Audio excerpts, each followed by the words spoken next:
Celebrating life and making connections across communities. Isn't this what we love to do in the world of community music? Well, here we are in the middle of a 3-year programme of work called Remixing Hong Kong, and we'd like to share our story.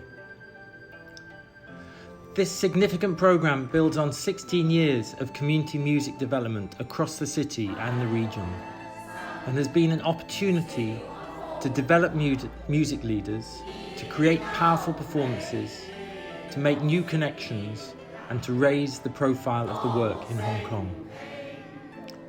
The Centre for Community Cultural Development here works on many different artistic and cultural programmes, and has been working with UK partner More Music since 2006 to initiate and develop community music and deliver significant outcomes for people and communities.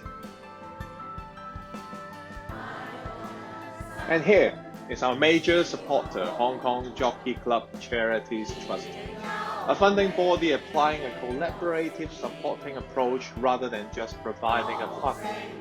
As you can see, they are developing a strategy to develop arts, culture and heritage by initiating their own projects, so as to support other organizations like us. In the process of proposal writing, we are not only to submit it, but also to discuss and fine-tune the content, which to the highest extent guarantee that we obtain mutual understanding and agreement on the way to plan and execute the project. And now welcome to Hong Kong, the city with thousands of different impressions for people over the world. The structure of Hong Kong landscape and some historical factors contribute to the fact that the population density of every district is not proportional to its physical size. More importantly, each district has its own characteristics, composition of groups, and stories. Our project, under such picture, aims to explore these diverse cultural landscapes over the 3 project years. With an ageing demographic making up nearly 30% of the population, there are more and more elders needing care and social support. We define them as young old and old old, and devise relevant work and programmes for each group.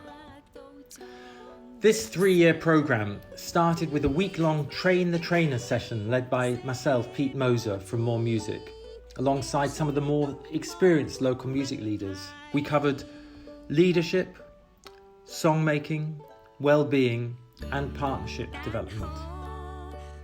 Then each of the 8 elders groups in different districts had a series of 12 sessions in which they played. You see them here with David. They created lyrics, they learnt singing techniques, they played music together, and then finally they recorded a song.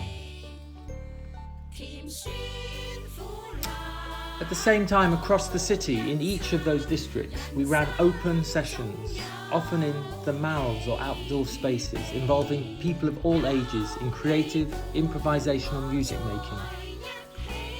Throughout, we employed photographers and filmmakers to catch inspiring moments and to celebrate lives, and so that we didn't forget.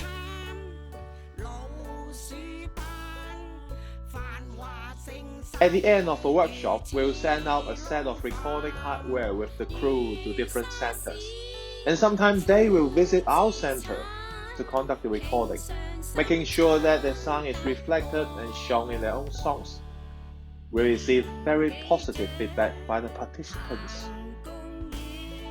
In July 2019, we conducted an annual show in Hong Kong Arts Centre with more than 100 performers and a professional band directed by Pete. We shared 2 musical nights with more than 800 audience and presented our album with 3,000 copies. And here comes the song that you are now listening from the group in Jordan, who are willing to share their life specifically with images of food. The taste, the sensational experience not only represents their material life but also the spiritual one. We learnt so much individually and from each other about song and music composing in groups, about different methods of recording and production, and we began to understand each other's methodology and practice as a group of music leaders working with all of these elders groups. At times there was frustration with the partnerships, trying to integrate their community work and our production, making sure we all had common understanding, values and commitment to the project, and we were prepared to work on tasks at the same time together and collaborate. The COVID doesn't just bring us to the conference, it did jeopardize our execution of the project. We suspended and postponed more than 10 workshops in the past months, while some are conducted online. We are also not able to gather people in theatre and public spaces. And now, when the situation is getting better but still with uncertainty, we're actively planning how to finish the programs before the project deadline. We're hoping to finish the project with our objectives and goal achieved, although not all the quantitative service numbers are met on time. We are sincerely looking forward to unifying the people over the social distance with the Community Remixing Project as a milestone of community art development in Hong Kong. We hope the project brings us not only a better working team, but also more and more voice to be reflected among communities. We are grateful to share what we are trying to do with you and hope this is one little step further. Thank you very much for being here with us.